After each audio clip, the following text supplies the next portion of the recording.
मुरली अमृत की धारा है धारा, जो देती दुखों से किनारा। मुरली अमृत की धारा है धारा, जो देती दुखों से किनारा।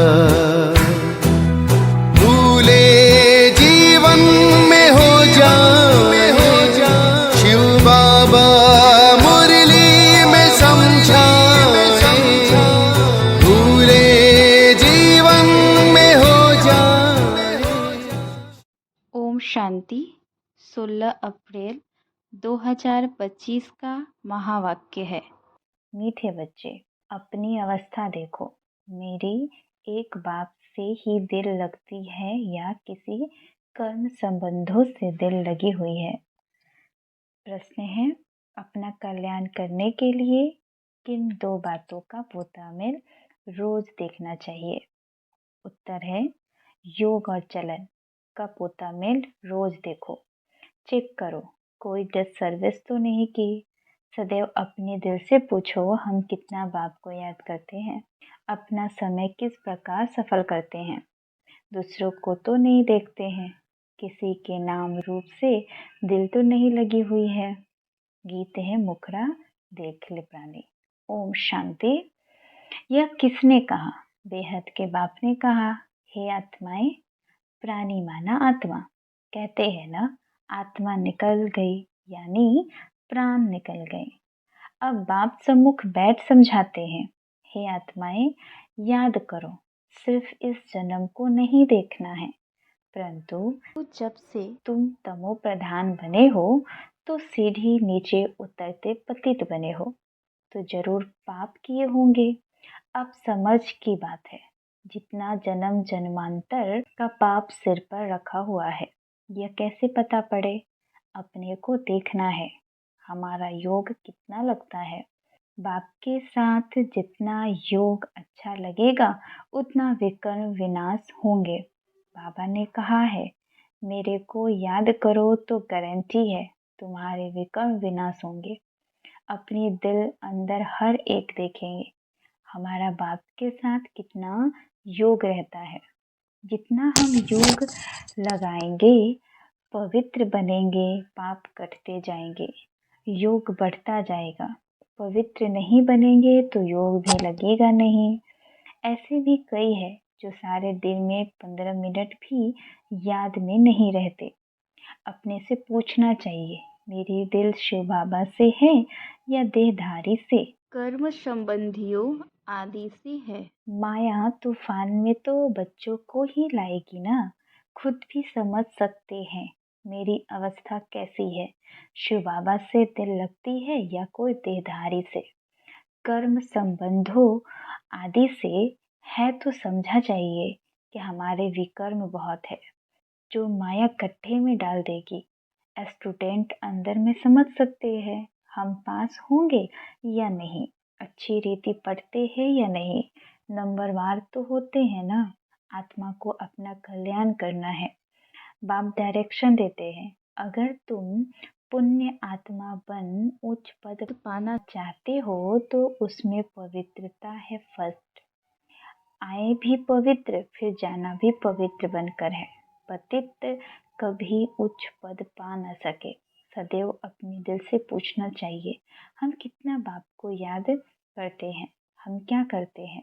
यह तो जरूर है, पिछाड़ी में बैठे हुए स्टूडेंट के दिल खाती है, पुरुषार्थ करते हैं उच्च पद पाने के लिए, परंतु चलन भी चाहिए ना। बाप को याद कर अपने सिर से पापों का बोझा उतारना है।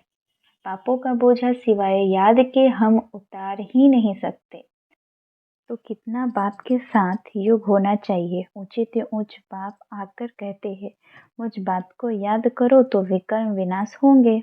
टाइम नजदीक आता जाता है, शरीर पर भरोसा नहीं है, अचानक ही कैसे कैसे एक्सीडेंट हो जाते हैं। अकाल मृत्यु की तो फुल सीजन है, तो हर एक को अपनी जांच कर अपना कल्याण करना है। सारे दिन का पोता मेल देखना चाहिए, योग और चलन का। हमने सारे दिन में कितने पाप किए, मनसा वाचा में पहले आते हैं, फिर कर्मणा में आते हैं। अब बच्चों को राइटियल्स बुद्धि मिली है कि हमको अच्छे काम करने हैं, किसी को धोखा नहीं दिया, फालतू झूठ तो नहीं बोला, डिससर्विस तो नहीं की। कोई किसी के नाम रूप में फंसते हैं तो यज्ञ पिता की निंदा कराते हैं। बाप कहते हैं किसी को भी दुख ना दो, एक बाप की याद में रहो। यह बहुत जबरदस्त फिक्रात मिली हुई है। अगर हम याद में नहीं रह सकते हैं तो क्या गति होगी। इस समय गफलत में रहेंगे तो पिछाड़ी को बहुत पछताना पड़ेगा। यह भी समझते हैं जो हल्का पद पाने वाले हैं वह हल्का पद ही पाएंगे। बुद्धि से समझ सकते हैं हमको क्या करना है। सबको यही मंत्र देना है कि बाप को याद करो। लक्ष्य तो बच्चों को मिला है। इन बातों को दुनिया वाले समझ नहीं सकते। पहली पहली मुख्य बात है ही बाप को याद करने की। रचेता और रचना की नॉलेज तो मिल गई। रोज रोज कोई ना कोई नई नई पॉइंट्स भी समझाने के लिए दी जाती है। जैसे विराट रूप का चित्र है, इस पर भी तुम समझा सकते हो कैसे वर्णों में आते हैं। यह भी सीढ़ी के बाजू में रखने का चित्र है। सारा दिन बुद्धि में यही चिंतन रहे कि कैसे किसको समझाऊं। सर्विस करने से भी बाप की याद रहेगी। बाप की याद से ही विकर्म विनाश होंगे। अपना भी कल्याण करना है। बाप ने समझाया है तुम्हारे पर 63 जन्मों के पाप है। पाप करते करते सतो प्रधान से तमो प्रधान बन पड़े हो। अब मेरा बनकर फिर कोई पाप कर्म नहीं करो। झूठ, शैतानी, घर फिटाना, सुनी सुनाई बातों पर विश्वास करना, यह धूतीपना बड़ा ही नुकसान कारक है। बाप से योग ही तुरा देती है तो कितना पाप हो गया। गवर्नमेंट के भी धूते होते हैं। गवर्नमेंट की बात किसी दुश्मन को सुनाए बड़ा ही नुकसान करते हैं तो फिर उनको बड़ी कड़ी सजा मिलती है। तो बच्चों के मुख से सदैव ज्ञान रतन निकलने चाहिए। उल्टा सुल्टा समाचार भी एक दो से पूछना नहीं चाहिए। ज्ञान की बातें ही करनी चाहिए। तुम कैसे बाप से योग लगाते हो, कैसे किसी को समझाते हो, सारा दिन यही ख्याल रहे। चित्रों के आगे जाकर बैठ जाना चाहिए।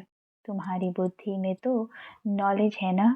भक्ति मार्ग में तो अनेक प्रकार के चित्रों को पूजते रहते हैं, जानते कुछ भी नहीं। ब्लाइंड फेथ, आइडल वर्शिप, माना मूर्ति पूजा, इन बातों में भारत मशहूर है। अभी तुम यह बातें समझाने में कितनी मेहनत करते हो। प्रदर्शनी में कितने मनुष्य आते हैं, भिन्न भिन्न प्रकार के होते हैं। कोई तो समझते हैं, यह देखने समझने योग्य हैं, देख लेंगे। फिर सेंटर पर कभी नहीं जाते। दिन प्रतिदिन दुनिया की हालत भी खराब होती जाती है। झगड़े बहुत है विलायतों में, क्या क्या हो रहा है बात मत पूछो। कितने मनुष्य मरते हैं। तमो प्रधान दुनिया है ना। भल कहते हैं बॉम्ब्स नहीं बनाने चाहिए, परंतु वह कहते तुम्हारे पास ढेर रहेंगे तो फिर हम क्यों न बनाएं। नहीं तो गुलाम होकर रहना पड़े। जो कुछ मत निकलती है विनाश के लिए, विनाश तो होना ही है। कहते हैं शंकर प्रेरक है, परंतु इसमें प्रेरणा आदि की तो बात नहीं। हम तो ड्रामा पर खड़े हैं। माया बड़ी तेज है, हमारे बच्चों को भी विकारों में गिरा देती है। कितना समझाया जाता है, देह के साथ प्रीत मत रखो, नाम रूप में मत फंसो, परंतु माया भी तमो प्रधान ऐसी है, देह में फंसा देती है, एकदम नाक से पकड़ लेती है। पता नहीं पड़ता बाप कितना समझाते हैं, श्रीमत पर चलो, परंतु चलते नहीं। रावण की मत झट बुद्धि में आ जाती है। रावण जेल से छुड़ाता नहीं। बाप कहते हैं अपने को आत्मा समझो, बाप को याद करो। बस अब तो हम गए, आधा कल्प के रोग से हम छूटते हैं। वहाँ तो है ही निरोगी काया, यहाँ तो कितने रोगी हैं। यह रौरक नर्क है ना। भल व लोग गरुड़ पुराण पढ़ते हैं, परंतु पढ़ने अथवा सुनने वालों को समझ कुछ भी नहीं है। बाबा खुद कहते हैं आगे भक्ति का कितना नशा था, भक्ति से भगवान मिलेगा, यह सुनकर खुश हो भक्ति करते रहते थे। पतित बनते हैं तब तो पुकारते हैं, हे पतित पावनाओ, भक्ति करते हो यह तो अच्छा है, फिर भगवान को याद क्यों करते हैं। समझते हैं भगवान आकर भक्ति का फल देंगे। क्या फल देंगे वह किसी को पता नहीं। बाप कहते हैं गीता पढ़ने वालों को ही समझाना चाहिए, वही हमारे धर्म के हैं। पहली मुख्य बात ही है गीता में भगवानुवाच। अब गीता का भगवान कौन, भगवान का तो परिचय चाहिए ना। तुमको पता पड़ गया है आत्मा क्या है, परमात्मा क्या है। मनुष्य ज्ञान की बातों से कितना डरते हैं, भक्ति कितनी अच्छी लगती है, ज्ञान से 3 कोस दूर भागते हैं। अरे पावन बनना तो अच्छा है, अब पावन दुनिया की स्थापना, पति दुनिया का विनाश होना है, परंतु बिल्कुल सुनते नहीं। बाप का डायरेक्शन है हियर नो इविल। माया फिर कहती है हियर नो बाबा की बातें। माया का डायरेक्शन है शिव बाबा का ज्ञान मत सुनो। ऐसा जोर से माया चमाट मारती है जो बुद्धि में ठहरता नहीं। बाप को याद कर ही नहीं सकते, मित्र संबंधी देधारी याद आ जाते हैं, बाबा की आज्ञा नहीं मानते। बाप कहते मामेकम याद करो और फिर नाफरमान बरदार बन कहते हैं हमको फलाने की याद आती है। याद आएगी तो गिर पड़ेंगे। इन बातों से तो नफरत आनी चाहिए, यह बिल्कुल ही छी दुनिया है। हमारे लिए तो नया स्वर्ग स्थापन हो रहा है। तुम बच्चों को बाप का और सृष्टि चक्र का परिचय मिला है तो उस पढ़ाई में ही लग जाना चाहिए। बाप कहते हैं अपने अंदर को देखो, नारद का भी मिसाल है ना। तो बाप भी कहते हैं अपने को देखो, हम बाप को याद करते हैं, याद से ही पाप भस्म होंगे। कोई भी हालत में याद शिव बाबा को करना है और कोई में लव नहीं रखना है। अंत में शिव बाबा की याद हो तब प्राण तन से निकले, शिव बाबा की याद हो और स्वदर्शन चक्र का ज्ञान हो। स्वदर्शन चक्रधारी कौन है यह भी किसी को पता थोड़ी ही है। ब्राह्मणों को भी यह नॉलेज किसने दी, ब्राह्मणों को यह स्वदर्शन चक्रधारी कौन बनाते हैं, परमपिता परमात्मा बिंदी।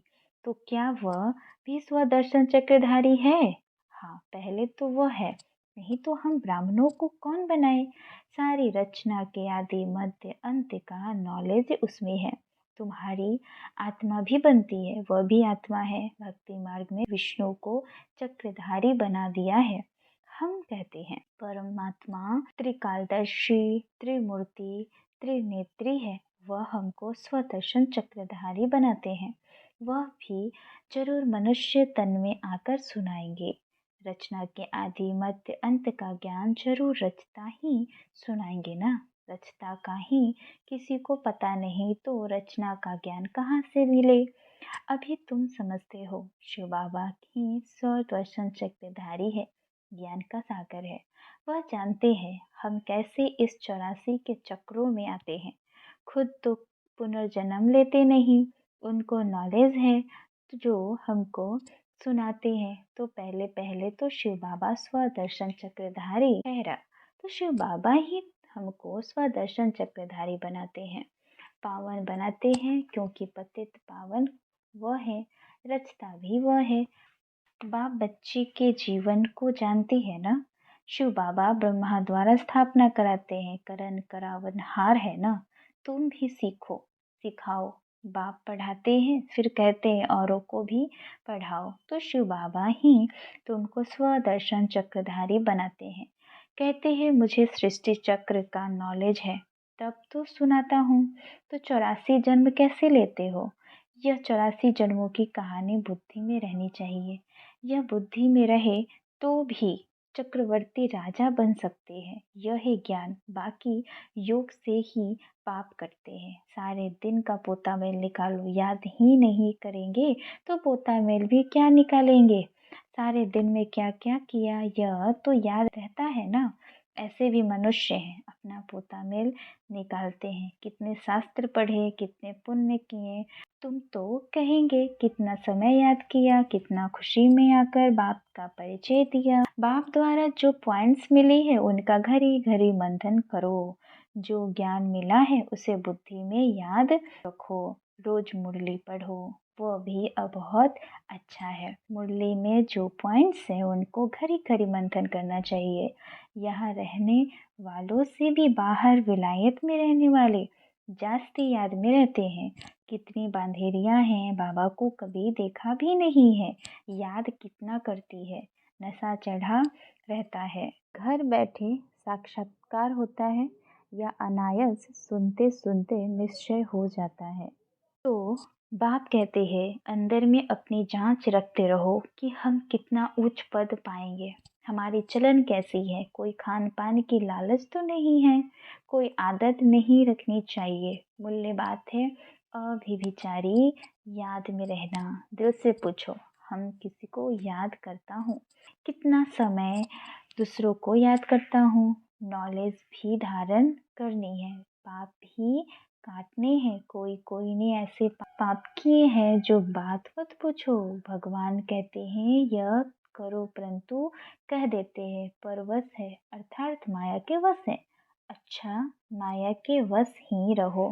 तुम्हें या तो श्रीमत पर चलना है या तो अपनी मत पर। देखना है इस हालत में हम कहाँ तक पास होंगे, क्या पद पाएंगे। 21 जन्म का घाटा पड़ जाता है।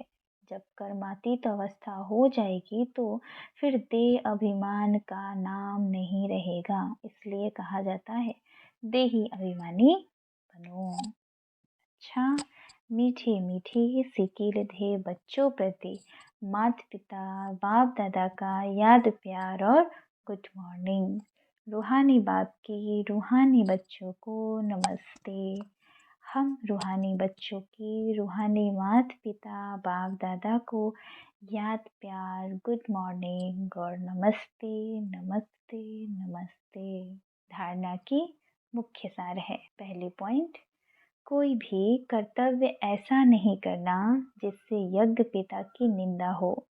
बाप द्वारा जो राइटियस बुद्धि मिली है उस बुद्धि से अच्छे कर्म करते हैं। किसी को भी दुख नहीं देना है। सेकंड पॉइंट है, एक दो से उल्टा सुल्टा समाचार नहीं पूछना है। आपस में ज्ञान की ही बातें करनी है। झूठ शैतानी घर फिटाने वाले बातें यह सब छोड़ मुख से सदैव रतन निकलने हैं। इविल बातें ना सुननी है ना सुनानी है।